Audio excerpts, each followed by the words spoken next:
میرے محترم بزرگ و دوستوں، دعوت و تبلیغ کیا چیز ہے؟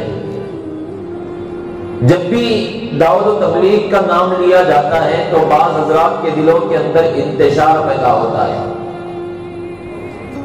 کہ تبلیغ والے ایسے ہیں، تبلیغ والے ویسے ہیں، پتہ نہیں کون سا وقت تک جو بھی وقت ملتا ہے اسی وقت میں آ جاتے ہیں، دکانوں کے پاس کھڑ جاتے ہیں، گھروں کے پاس آ جاتے ہیں۔ ہمارے بہت سارے اس کے اندر جو ہے شکایات ہیں، بہت سارے ہمارے اندر اس کے اندر اشکالات ہیں۔ دعوت و تبلیغ کا معنی کیا ہے؟ تمام انبیاء علیہ الصلوۃ والسلام کی تاریخوں میں اور ان کے تفاسیروں میں اور ان کے زندگی کے احوال میں اٹھا کر دیکھا جائے تو دعوت و تبلیغ ایک نام ہے، ایک نام ہے۔ اس نام کے ذریعے سے اللہ کی طرف بلایا جاتا ہے۔ جیسے کہ ایک کتاب ہے، مثال کے طور پر ایک کتاب، کون سی کتاب؟ بخاری شریف کی کتاب۔ بخاری شریف کی کتاب سے کیا ملتا ہے آپ کو؟ حدیث ملتی ہے، جس سے حدیث کا ازالہ ملتا ہے، حدیث کا حوالہ ملتا ہے، جس کے ذریعے سے ہم بہت سارے آسانیاں تلاش کر لیتے ہیں۔ تو اسی طرح کتاب کا نام ہے، اسی طرح ایک نام دعوت و تبلیغ ہے۔ دعوت و تبلیغ کسے کہتے ہیں؟ عام طور پر دعوت کہی جاتی ہے، ہم جب دعوت کا نام لیتے ہیں تو کیا سمجھتے ہیں کہ کھانے کی دعوت، شادی کی دعوت، چہلم کی دعوت اور کوئی دعوتیں رسم و رواج کی ہماری جتنی بھی ہم نے بنائی ہیں وہ تمام دعوتیں اس کے اندر آ جاتی ہیں، کیا بھی دعوت کر رہی۔ لیکن جب دعوت کے ساتھ دعوت و تبلیغ لگایا جاتا ہے تو بہت سارے اشکال پیدا ہوتے ہیں۔ تبلیغ کے معنی ہیں، تبلیغ کے معنی ہیں، کیا معنی رکھتے ہیں؟ تبلیغ کے معنی ہیں جہنم سے بچا کر جنت کی طرف لے کر جانا، اللہ کی طرف لے کر جانا، شیطان سے چھٹکارا پانے کے معنی آتے ہیں، اصطلاحی معنی۔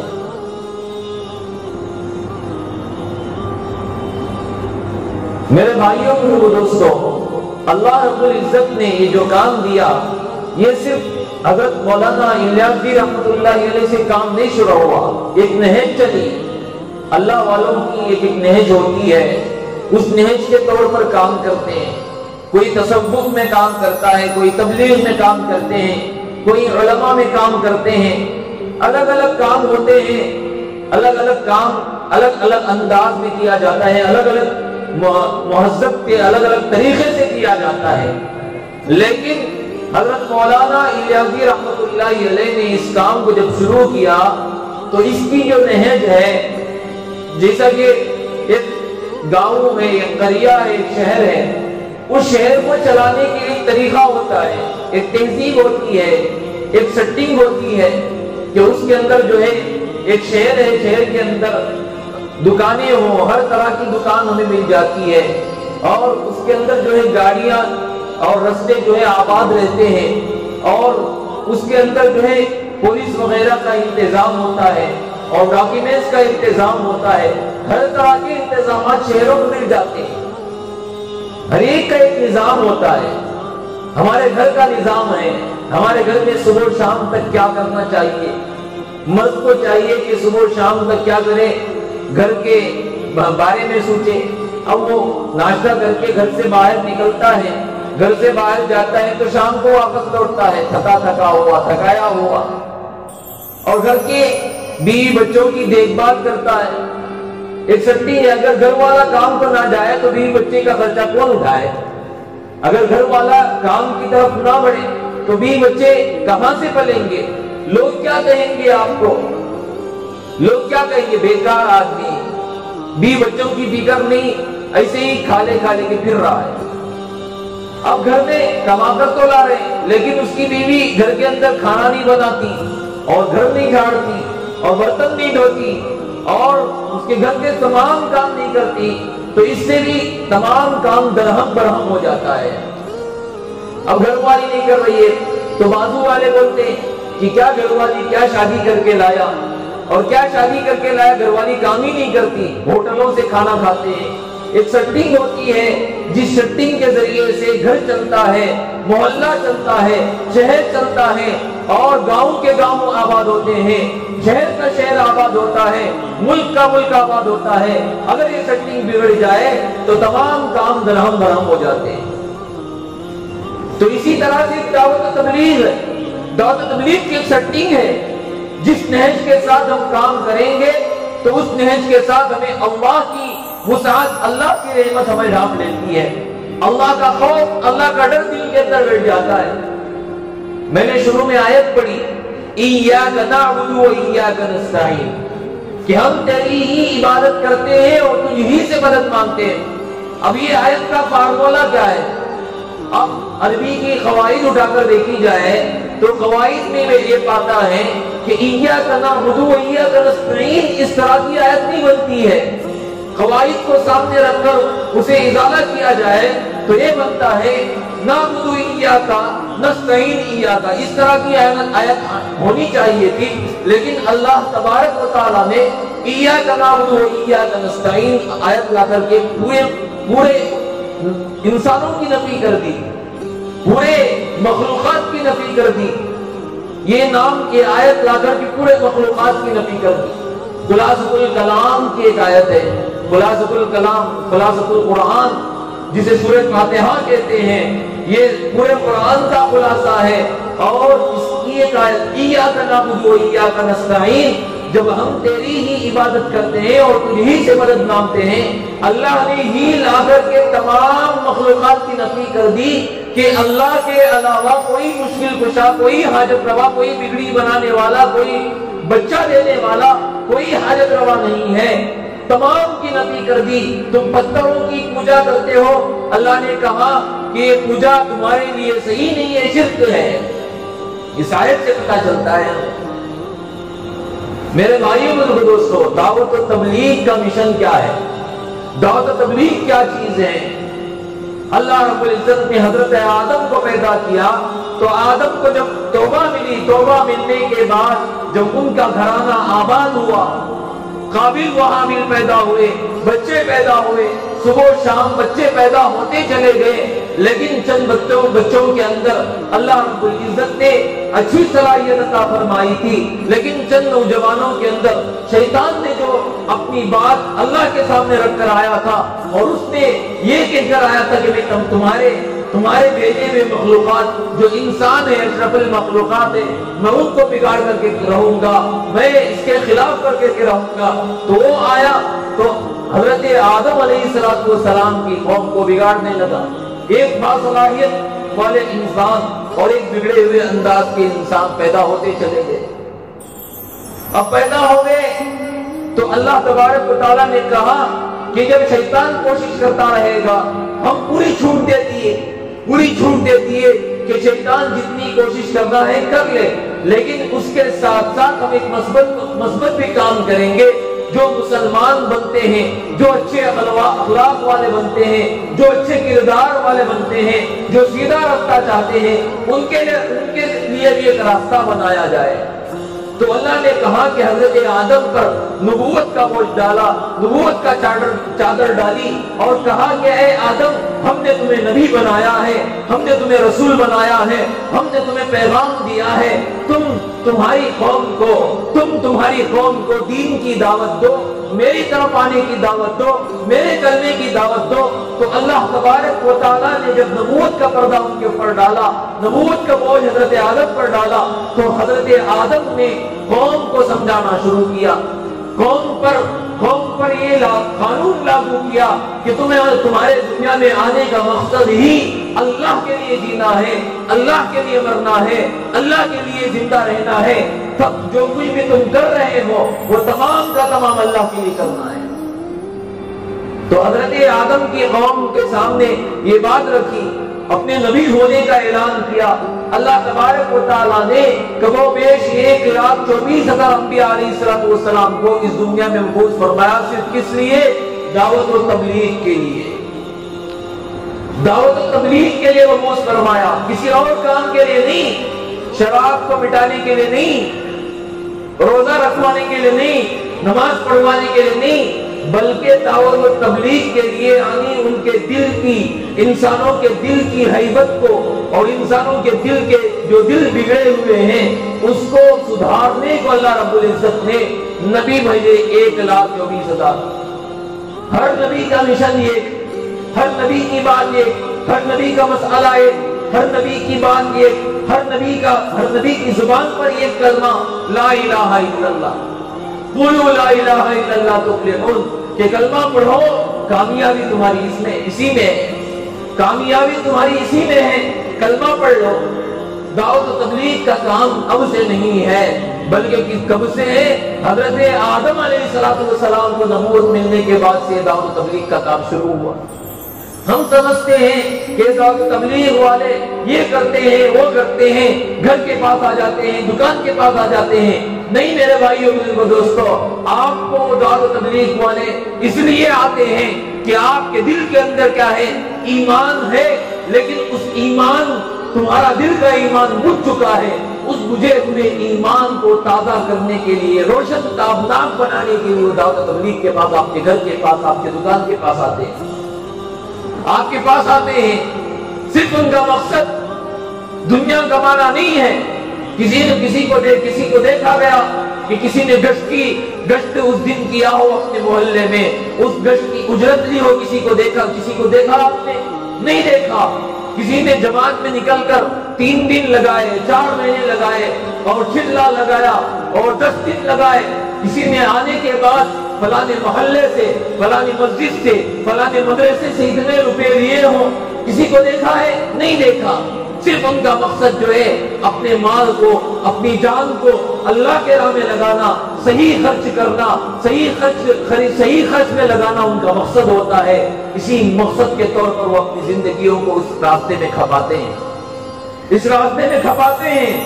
دنیا بھی کما رہے ہیں اور آخرت بھی کما رہے ہیں۔ ایک طرف دنیا بھی بنتی ہے اور دوسری طرف آخرت بھی بن رہی ہے، اور دوسری طرف ایک طرف تو اللہ رب العزت نے دنیا کا سکون عطا کیا اور دوسری طرف آخرت کا کوئی ان کو ڈر نہیں ہے، کوئی ڈر نہیں، کوئی خوف نہیں ہے، کیونکہ انہوں نے اپنے دین، اپنے جان کو، اپنے مال کو اللہ کے راہ میں خرچ کر دیا۔ آج ہمارا مال کہاں خرچ ہو رہا ہے؟ آج ہماری جائیداد کہاں خرچ ہو رہی ہے؟ میرے بھائیوں دوستو، یہ دعوت و تبلیغ والے تمہارے رستے میں اور تمہارے گاؤں میں، تمہارے محلے میں اس لیے آتے ہیں کہ تمہارے محلے میں بچوں کے اندر دین آ جائے، بڑوں میں دین آ جائے، عورتوں میں دین آ جائے، لڑکیوں میں دین آ جائے، بوڑھوں میں دین آ جائے، ہر ایک طبقے کے اندر دین آ جائے۔ اسی مقصد کو لے کر آپ کے محلے میں، آپ کے گاؤں میں آتے ہیں۔ یہ نبیوں والا کام ہے، یہ میرا کام نہیں ہے۔ حضرت مولانا الیاسی رحمۃ اللہ علیہ نے نیا کام نہیں شروع کیا، بلکہ یہی وہی کام ہے جو حضرت آدم نے کیا تھا، یہ وہی کام ہے جو حضرت نوح نے کیا تھا، یہ وہی کام ہے جو حضرت شیت نے کیا تھا، یہ وہی کام ہے جو حضرت ابراہیم نے کیا تھا، یہ وہی کام ہے جو اسماعیل نے کیا تھا، اسحاق نے کیا تھا، یعقوب نے کیا تھا، یوسف نے کیا تھا، موسیٰ نے کیا تھا، عیسیٰ نے کیا تھا، ہارون نے کیا تھا، بلکہ میرے اور آپ کے آقا جناب محمد رسول اللہ صلی اللہ علیہ وسلم نے کیا تھا۔ یہ وہی کام ہے جو صحابہ نے کیا تھا، یہ وہی کام ہے جو اولیاء نے کیا تھا، یہ وہی کام ہے جو اتقیاء نے کیا تھا۔ آپ ہسٹری اٹھا کر کے دیکھیے دعوت و تبلیغ والوں کی، کیا اللہ رب العزت نے ان کی عزت کو کبھی اتارا ہے؟ نہیں میرے بھائیوں اور دوستو، جنہوں نے نبیوں کے کام کو لے کر اپنا مقصد، اپنی زندگی کا مقصد سمجھ کر کے لے کر کھڑے ہو گئے، اللہ تبارک و تعالیٰ نے انہیں دنیا میں بھی آباد کیا اور آخرت میں بھی آباد کیا، اور ان کی دونوں جہاں کی کامیابی مقدر ہے، دونوں جہاں کی کامیابی مقدر ہے۔ ان کا صرف مقصد یہی ہوتا ہے کہ ہم کیا پڑھتے ہیں؟ کلمے سے لا الہ الا اللہ پڑھ لیں دل سے کلمہ پڑھ لیں لا الہ الا اللہ، پڑھ لینے کے بعد ہمارے دل کے اندر یہ کوٹ بھی ہوتی ہے اللہ کے علاوہ کوئی معبود نہیں ہے، اس کا ترجمہ ہم یہ سمجھتے ہیں، اور دل کے اندر کیا رکھتے ہیں؟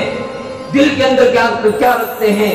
علی مشکل کشا بھی ہے، اور خواجہ علی جویری مشکل کشا ہے، حاجت روا ہے، حسین حضرت حسین مشکل کشا ہے، حاجت روا ہے، ہم کلمہ پڑھے اللہ کا، ہم اللہ کی توحید کا، اللہ کے توحید کے قائل ہیں، اور پھر کہیں کہ انسانوں کو یہ مشکل کشا بھی ہے، یہ عالم الغیب بھی ہے، یہ حاجت روا بھی ہے، یہ بگڑی بنانے والا بھی ہے، یہ بچے دینے والا بھی ہے، یہ کشتیاں پار کرنے والا بھی ہے۔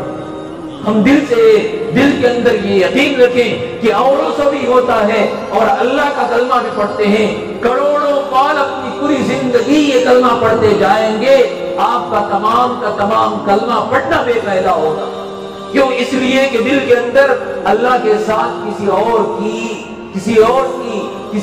کی طرف بھی اشارہ ہے، کسی اور کی طرف بھی دل کے اندر شرک کرنے کا ایک نقطہ ہے، اس وجہ سے آپ کے ایمان میں کمی ہے۔ اس کمی کو دور کرنے کے لیے دعوت و تبلیغ والے ہمارے پاس آتے ہیں۔ اللہ کے علاوہ کوئی معبود نہیں، کوئی عبادت کے لائق نہیں، ہم یہ سمجھتے ہیں۔ لا الہ الا اللہ کی تلوار الا اللہ الہ پر پڑی تو کہا کہ حاجت روا بھی اللہ ہے، مشکل کشا بھی اللہ ہے، بگڑی بنانے والا بھی اللہ ہے، بچے دینے والا بھی اللہ ہے، حاجت روا بھی اللہ ہے، ہر چیز کو دیکھنے والا بھی اللہ ہے، ہر چیز کو بنانے والا بھی اللہ ہے، یہ ساتوں زمین ساتوں آسمان کو بنانے والا بھی اللہ ہے، تمام مخلوقات کو بنانے والا بھی اللہ ہے۔ دل کے اندر یہ آ گیا اور یہ کہا کہ ہر چیز کا مالک تو ہی ہے، تو تب سمجھو کہ ہمارا ایمان جو ہے مضبوط ہے، ہمارا ایمان جو ہے مضبوط ہے، ہم توحید کے قائل ہیں، ہم اللہ کی توحید کے قائل ہیں، ہم اللہ کو ایک ماننے والے ہیں۔ میرے بھائیوں بزرگوں دوستو، جب یہ عقیدہ ہمارے دلوں کے اندر آ گیا، اس عقیدے کو مضبوط کرنے کے لیے دعوت و تبلیغ میں نکلنا ہوتا ہے۔ ہاں، ایک بات میں یہ کہتا ہوں کہ دعوت و تبلیغ میں لوگ نکلتے ہیں، ماشاءاللہ اپنی جانوں کو لگاتے ہیں۔ کئی لوگ اعتراض کرنے والے کرتے ہیں کہ 3 دن کہاں کون سی حدیث میں لکھی ہے، یہ 4 مہینے کون سی حدیث میں لکھا ہے، اور یہ 40 دن کون سی حدیث میں لکھا ہے، 10 دن کون سی حدیث میں لکھا ہے۔ میرے بھائیوں اور دوستو، اللہ کے نبی صلی اللہ علیہ وسلم نے حدیث میں یہ نہیں کہا کہ 40 دن نکلو، 3 دن نکلو، 4 مہینے نکلو اور 10 دن نکلو، لیکن اللہ کے نبی صلی اللہ علیہ وسلم نے یہ حدیث بیان کی کہ انسان کی ہر 40 دن میں رد و بدل ہوتی ہے، ہر 40 دن میں رد و بدل ہوتی ہے۔ جب نطفہ پیٹ کے اندر ڈل جاتا ہے، رحم مادر میں چلا جاتا ہے، تو 40 دن کے بعد اس کی کیفیت تاری ہو جاتی ہے۔ 40 دن گزر گئے، ایک گوشت کا لوتڑا بن گیا۔ 40 دن گزر گئے، اللہ تبارک و تعالیٰ نے اندر اپنے علم غیب سے اللہ تبارک و تعالیٰ نے اعضاء کو پیدا کیا، ہڈیاں بنائی، شکل و صورت بنائی۔ 40 دن گزر گئے، اسی طرح سے کرتے 9 مہینے ہوئے، 4 مہینے ہوئے، 4 مہینے کے بعد 9 مہینے ہوئے، ایک بچہ تیار ہو گیا اور آیا انسان دنیا کے اندر۔ 40 دن میں اس کی صورت بدل گئی، اور 40 سال میں اس کی زندگی بدل گئی، اور 40 سال میں وہ دنیا میں ہی نہ رہا۔ میرے بھائیو، ایک بدلنے کا ایک اسٹیج ہے، یہ 3 دن، یہ 4 مہینے، 40 دن۔ میں ایک بات بتاتا ہوں کہ جب ہم مدرسہ پڑھتے ہیں، مدرسے میں جاتے ہیں، عالم کورس 7 سال کا ہوتا ہے، 5 سال کا ہوتا ہے، تو یہ بھی حدیث میں نہیں ہے۔ یہ کہاں سے آیا بھی؟ یہ بھی آیا ہمارے اللہ والوں کے تسدد سے، اللہ والوں کی فکروں سے۔ جب اللہ والوں کی بات ذہن میں آ جاتی ہے تو وہ بات دل کو اثر کرتی ہے، اور تمام دنیا کے اندر وہ بات جو ہے پھیل کر رہتی ہے، کیونکہ میں نے نہیں سوچا، آپ نے نہیں سوچا، کس نے سوچا؟ اللہ والوں نے سوچا، دین والوں نے سوچا، اور اللہ کو ایک ماننے والوں نے سوچا۔ کیا اللہ تبارک و تعالیٰ ان کی سوچوں پر فیصلے نہیں کرتے؟ آج دنیا کے اندر چل رہا ہے ان کی سوچوں سے، اور وہ فکریں کر رہے ہیں، اور وہ اپنی فکروں کو، اپنی زندگی کو اس دین کے لیے کھپا رہے ہیں۔ میرے بھائیوں بزرگوں دوستو، یہ اعتراض چھوڑ دو اور تم بھی جاؤ اللہ کے راستے میں۔ اللہ کے راستے میں 3 دن کے لیے جاؤ، اور وہاں کا جا کر مزہ دیکھو، مسجد کا ماحول دیکھو، مسجد کے اندر رہنا، قرآن کو سیکھنا، اور وہاں پر دین کی باتوں کو سیکھنا،